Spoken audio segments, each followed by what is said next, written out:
I thought it was a good idea really to brief yourselves on what is a major piece of work, which is, or a major guideline which is coming out of the Department of Transport, and regarding Section 38 of the Road Traffic Act. So the guidelines were issued by the Minister in October 2023. So just to talk about Section 38 of the Road Traffic Act, there's various different legislation under the various roads acts that we use. So we've sections under parking, we've sections under road improvements, all that kind of thing, road maintenance, etc., etc. But the main ones that the traffic department use for most of the work that you'd be familiar with is really what's called Section 37, Section 38. So Section 38, what it says is that we may, in the interest of safety and convenience of road users, provide traffic calming measures, such traffic as they are considered desirable in respect to public roads in their charge. So just to be clear, Dublin City Council is the road authority for the Dublin City Council area. And traffic calming measures, you know, it can be the enhancement of public bus services, either by restricting or controlling access to all or part of a public road. It can be to restrict or control the speed or movement, or prevent, restrict or control access to a public road or roads by mechanically propelled vehicles, and measures which facilitate the safe use of public roads by different classes of traffic, including pedestrians and cyclists. And the Section 38 includes all these items: traffic signs, road markings, bollards, posts, poles, chicanes, rumble areas, etc., etc. I'm not even going to read the whole. It's the whole gamut of things that a traffic department, and we're in common with all the other traffic departments throughout the country. This is the mainstay of what we use to provide traffic calming items for pedestrians, etc., etc. You know, so that's the real one. So the use of Section 38 is an executive and it's not a reserve function. And the reason for that is when you read Section 38, you come across this whole thing about publishing in newspapers and blah, blah, blah, and saying it's a reserve function. That is only where a class or classes have been prescribed of traffic calming measures have been prescribed. The Minister has never prescribed any traffic calming measures. So the use of Section 38 is purely an executive function. Within Section 38, it's somewhat slightly unusual in that it specifically states that they may issue guidelines to road authorities, and you know, road authorities shall have regard to such guidelines when performing functions under this section. So the original, when it came out in 1994, there was a very loose guideline to it, which more or less said, Section 38, it's a good idea to sometimes consult on it if you really want to, more or less. So it was not a very clear guidance. And I suppose one of the items is that as we've, you know, whatever it is now, 39 years later, whatever, or 29 years later, you know, it's become clear that the guidelines or the implementation of Section 38 varied considerably across from local authority to local authority, and even within local authorities, I suppose. And then people's understanding, or you know, the lack of a clear set of ways of doing things was really causing problems. So this is where these guidelines really came from. So this is the guidelines and traffic work procedure. We circulated all to yourselves in advance. Just to be absolutely clear, Section 38 of the Road Traffic Act has not been changed. So it's still the original Section 38. There's been no changes to it. It's only that the Minister has now issued new guidelines on use. So for those of you who wouldn't be maybe as familiar, Section 38, we carry a lot of what we call tag works, so minor works in the areas using Section 38 and Section 37, which I'll refer to a little bit further, for what we call tag area matters. And it's not in general affected by these guidelines, as the guidelines don't really talk about really minor works that are minor in nature. So an example here would be, this is Millmount Walsh Road, where the road was altered quite considerably. There was filter permeably put in, build outs on one side, roundabout put in. Here you have a St. Iona school where you know, we put in a school zone and protected it with bollards. So all those works are covered because this is all the areas. So we have, in this case, in the case of Walsh Road, we would have put in the traffic signs, the road markings, bollards, posts, etc.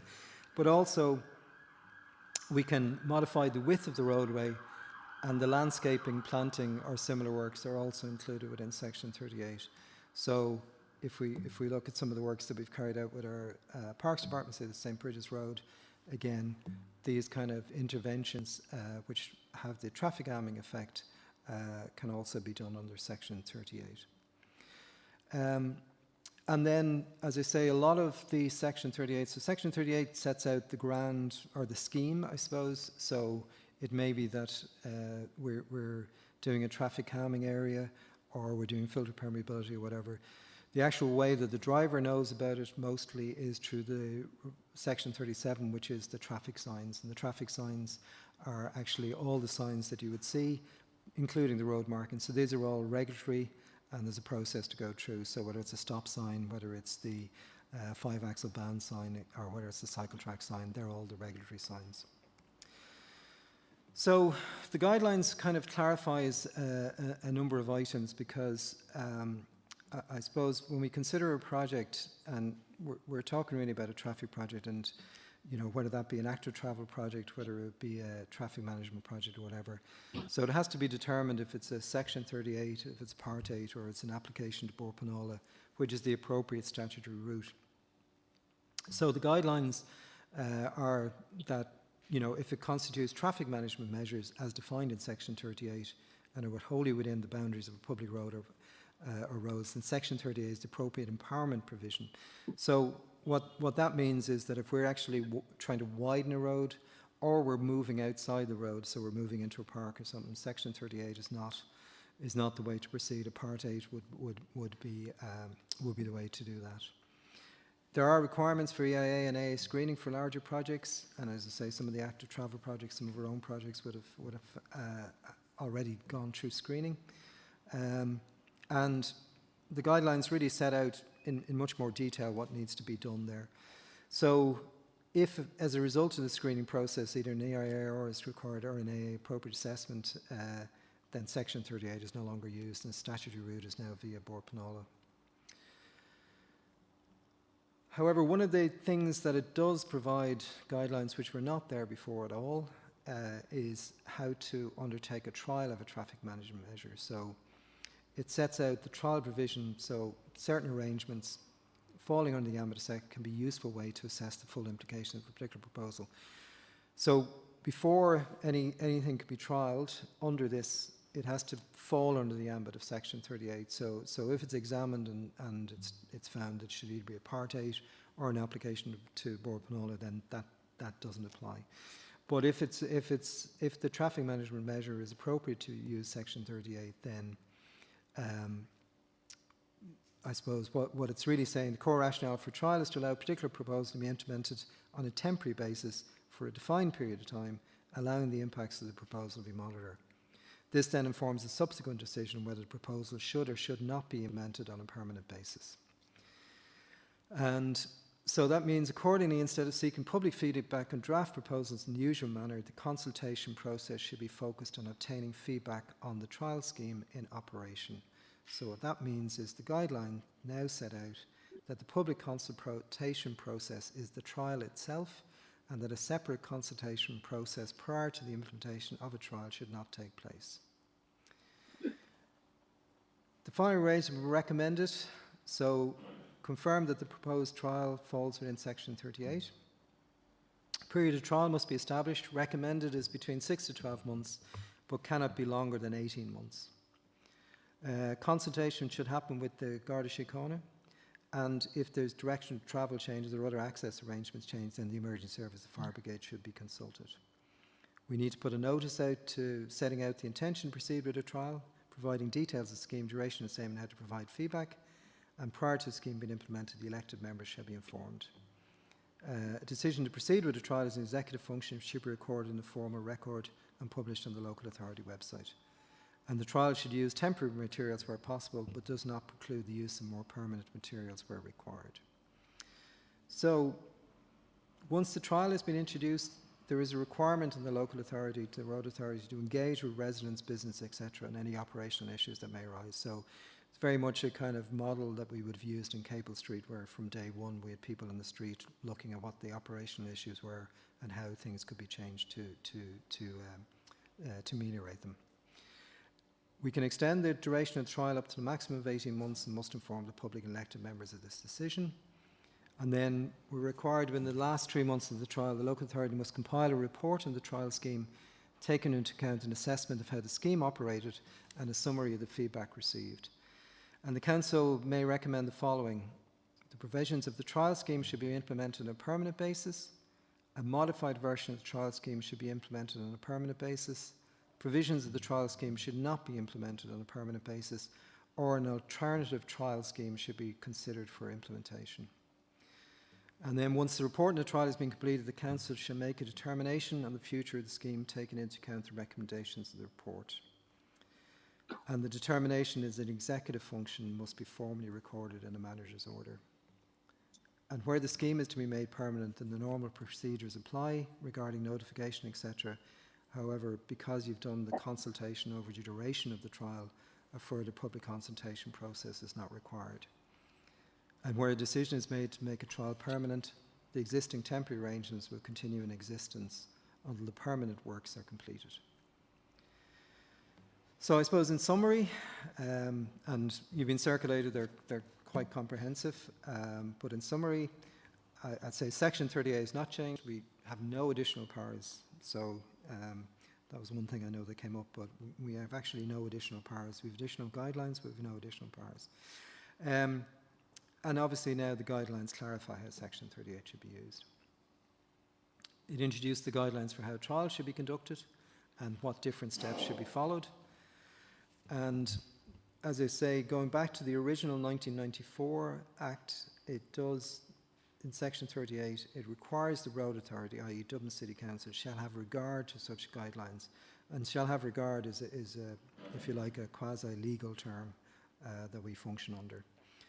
And the use of shall above means that it's mandatory. So if you look at our traffic signs manual, there's a section there which describes the use of language, and shall is mandatory.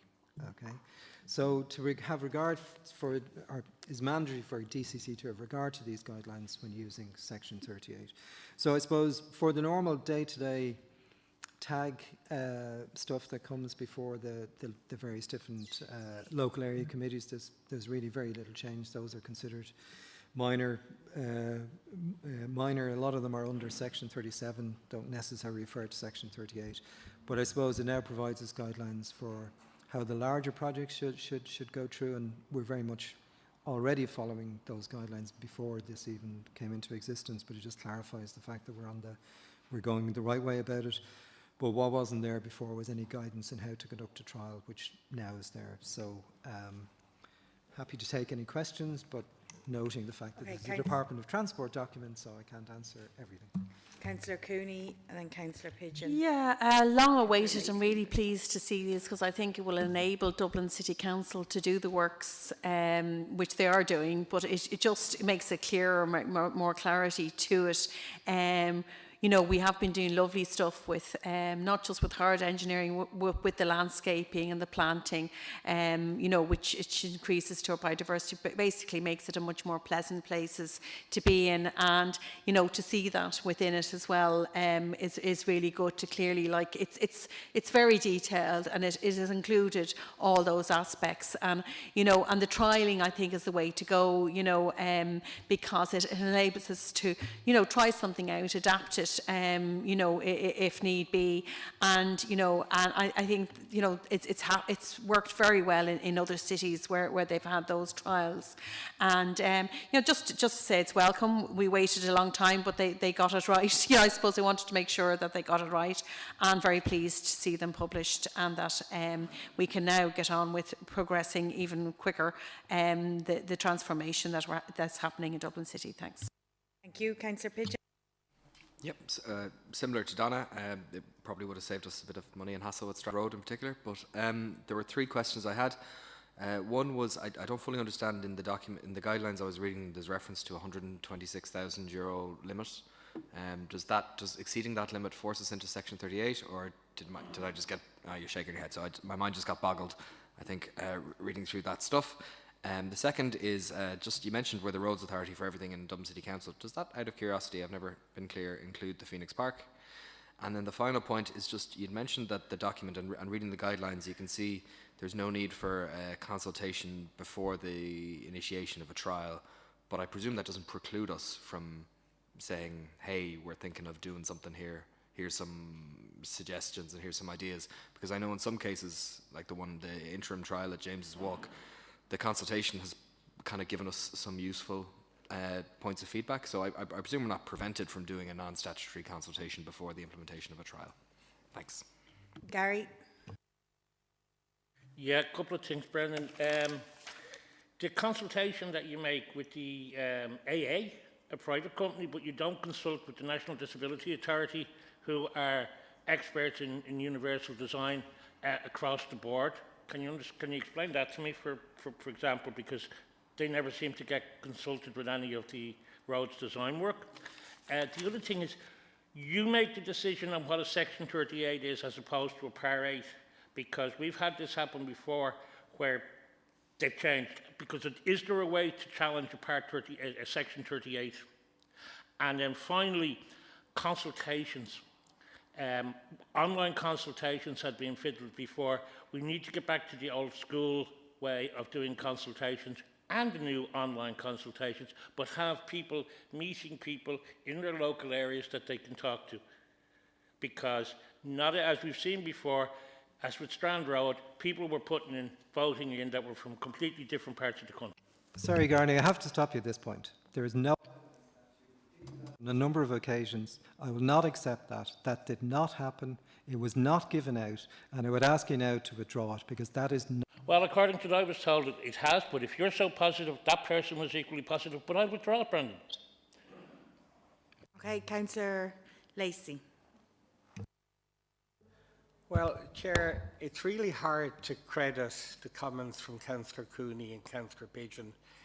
At nearly every general election since I've had a vote, I've given the Greens a number 2. And I've given the Greens a number 2 primarily because they were a party that shared my passion for local government reform and for enhancing the powers of councillors. What this circular does is enhances the power of the executive, removes powers from local communities, removes powers from councillors, gives the authority to the executive, and I'm not against the executive, a role to do, gives the authority to the executive to determine whether something needs greater public approval or consent or not. I would first of all ask that this document be circulated to all councillors, because I think councillors need to know what is happening. Either we believe in local government or we don't. Either we believe in ensuring that local communities and local councillors can determine local actions or we don't. There are times when the executive has a different view to councillors. That's normal and that's reasonable. And that's not saying the executive are bad or the councillors are good. That's simply saying the people have a different point of view. I absolutely find it incredible. I just find it extraordinary that the Green Party, in pursuit of one agenda, which is the active travel one, have totally abandoned their commitment to local government in supporting bureaucratic measures like this. I saw this report last Thursday, I think it was, and I was shocked beyond belief. And I believe that in their hearts, most Green Party TDs and most Green Party councillors are also ashamed of the capitulation to the civil servants in the Department of Transport, who along with their colleagues in the Customs House have spent the last 40 years trying to wreck our local government system, and now we have a Green Party minister conniving with them. I am shocked beyond belief, and I don't believe Councillor Pigeon or Councillor Cooney in their hearts really welcome this particular document. I really don't believe they do. I have greater faith in them than that. Martin, you can follow that. I'll try. Thanks, Brendan, for explaining a lot more about Par Part 8 and Section 38 and 37 there to us. Just a couple of things I just want verification on them. You say there the council has the power under Section 38 for road narrowing and the like, and there's no, you don't have to go for Part 8s. So how come under the likes of the Bus Connects plans and even the Liffey cycle route, for example, parts of that were down to road narrowing, not road widening, but they have to go to Part A, that the council just doesn't have the power to put those parts in, where there was no widening involved. And what I would also worry about is if a Part A is required for anything that widens a road, could we have an issue then when our bike bunkers go in? After all, they expand onto the footpath as well when they're in place.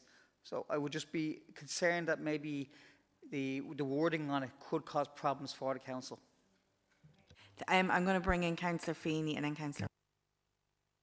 Thanks very much, Chair. Thanks, Brendan, for the presentation. And, you know, there's lots of good examples of traffic calming. But I do like Councillor Lacey. I find this document very worrying, really, in terms of that things can plough ahead without without councillors having a say in it, and also without local communities having a say in it. I also am very concerned about the idea of, you know, the idea of trialing things on particular roads and not fully understanding the impact for surrounding roads. A number of years ago, we had a long session with Dublin City Council Executive in relation to neighbourhood traffic schemes. But now all I see are changes happening or being proposed in relation to individual roads without a clear view as to what the impact is for some of the surrounding roads, the roads connecting onto it, access roads, etc. I wonder, a question I have is there not a compelling case, and should this not be part of Dublin City Council's way of operating, to look at areas in quadrants or look at them in terms of the neighbourhood impact? Trials I'm generally for in relation to a whole host of things, but a trial of 12 to 18 months that would cause mayhem on surrounding roads, I have a real problem with, and particularly if there is no need to consult with the local community in relation to it. Also, I'm concerned that there wouldn't be a criteria in relation to traffic data modelling, in relation to traffic. I would have assumed that this would be the first thing that would be done before you'd trial anything. And I don't see any requirement for that in the document.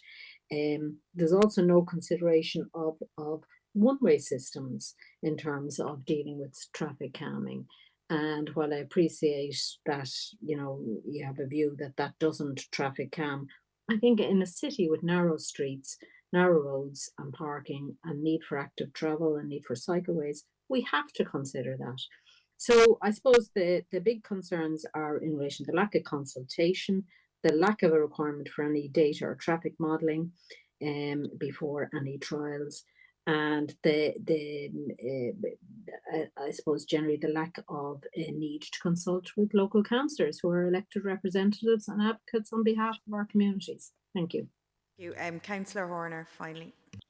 Thanks very much. Yeah, I guess I feel I need to jump in and have a brief word of defence for my party colleagues who I feel have been quite spuriously attacked over here. But I think, yeah, look, we are comfortable overall. Will allow me to complete if that's okay. Look, we are comfortable with what is provided in this. Ultimately, it is a vote that the power to decide whether these go through or not is left with councillors. That's an important part of local democracy. Trials are not anti-democratic. Just to be clear, they're not anti-local government. We need to have space. One of the other core beliefs of Greens, as well as decision making at the lowest possible level, is around evidence-based policy making, and we have had a complete absence of evidence-based policy making around our roads and around our traffic in recent years because it has been going unpopular, and what a large number of people, a vocal group of people, may decide is in their interest to do. So that has been damaging for the Dublin city transport overall, and it has damaged the vast majority of Dubliners who are suffering with congestion, who are suffering with poor air quality. You're suffering at a very basic level with the number of injuries and the number of deaths that we see in our roads, which is just horrendous. And we need to do something different.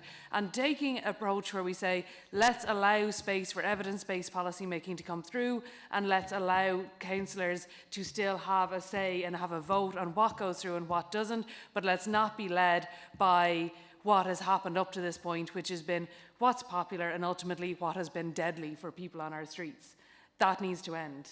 And this isn't the answer to all of it by any means, but it is certainly not. This document is not bringing in, and this guidance from a minister to an existing Section 38 rule, which has always been there, which has been there for ages, is not what is going to, is no major change there. So. Thanks, Councillor Horner. I'm going to bring in the manager now. Yeah, thanks, Chair. So a couple of points, I suppose. Councillor Pigeon was asking about the 126,000 limit. That's a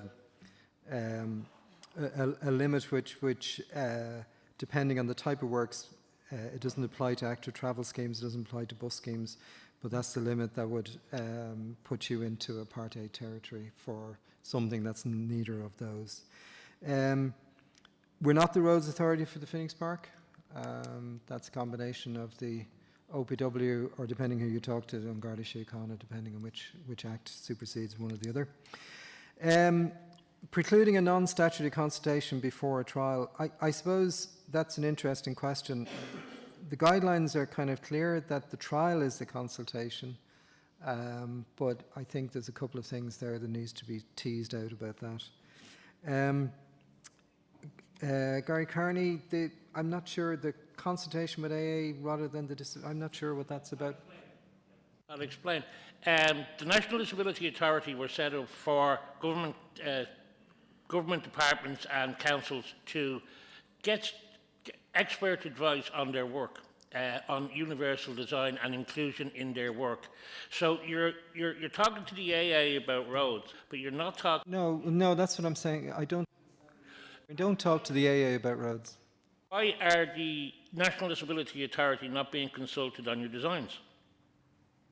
What you said was that why are we consulting with the AA? We're not consulting with the... Well, what was it said? It said on it, does it leave it to why aren't you consulting with the NDA? Consultation with them. Not according to what I'm told. A consultation is not presenting something at the end of a design and saying, this is what we're doing.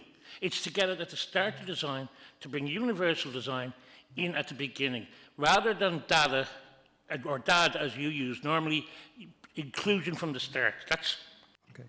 So moving on then, you said about Section 38, how do you challenge Section 38? Well, I suppose as with all legislation, you can challenge that through the courts. I suppose, Martin, the issue there about bike bunkers, just to explain something under the Roads Act, right?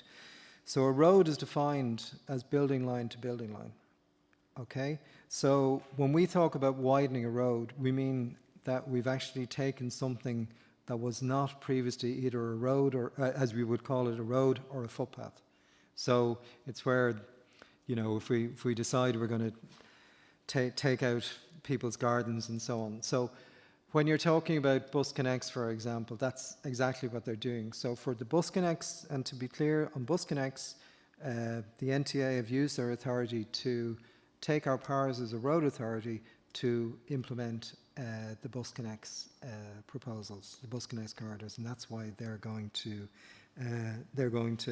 Bord Panola. I suppose, you know, the guidance on the trials, Councillor Feeney, I suppose that there isn't a requirement for us to do data modelling, you're quite correct, but we also would say that, you know, part of the trial is to determine whether this is something that can work.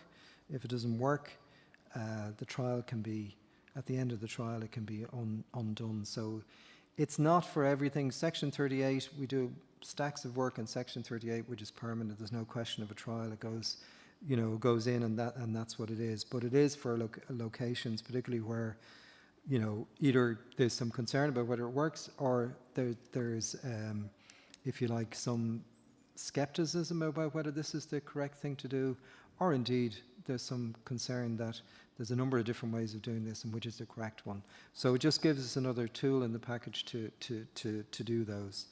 And I think that was about it. Thanks very much.